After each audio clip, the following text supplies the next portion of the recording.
Good evening, everyone. First at 6, the family of a teenage girl killed in a shooting this week is sharing their grief and their fears about the future. 14-year-old Monica Holly lost her life after someone opened fire on St. Paul's east side.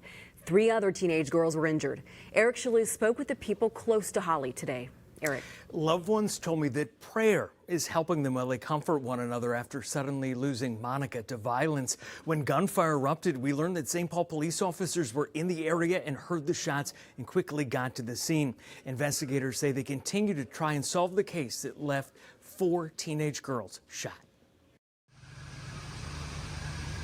There was a teddy bear, flowers, and a candle set up where 14-year-old Monica Holly was fatally shot in St. Paul. Monica was a kind, generous, wonderful, positive young lady. Those are the words of relative Shakisha Wren. She was a child, and she didn't deserve it. And someone else had some animosity with someone else, and they involved the whole community. And they didn't think about how that would affect any of those young girls that were hit. 3 other teenage girls were also wounded, according to St. Paul police on Wednesday evening outside an apartment complex at Hazelwood Street and Maryland Avenue East.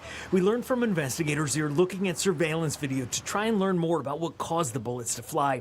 The impact of the crime of 4 teenage girls shot, most under the age of 15, left veteran St. Paul police officers struggling to find words to describe what played out. Extremely senseless. This type of crime, I don't have any words to describe it.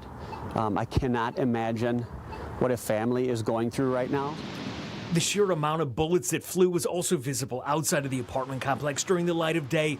Windows with bullet holes and a vehicle filled with bullets. On Friday afternoon, St. Paul police told us they continued to investigate the crime. St. Paul Mayor Melvin Carter posted about the crime, saying in part, "It's unconscionable that a child would have their life stolen in such a heinous manner. When a shot is fired and a life is lost, especially a young life so full of potential, the impact is felt by our entire community." She was full of smiles, and she was funny. She's going to be missed. That's how her loved ones say the family will always remember Monica. I never imagined that this is how things would end. I just feel really shocked at the amount of violence that's happening to young people in our community right now. And it's still unbelievable that this has even happened. The family has set up a GoFundMe fundraising page to try and help as they plan a memorial.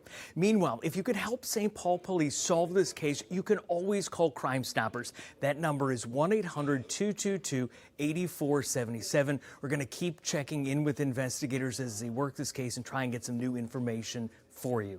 Live in the newsroom tonight, Eric Chalou, 5 Eyewitness News. Thank you, Eric.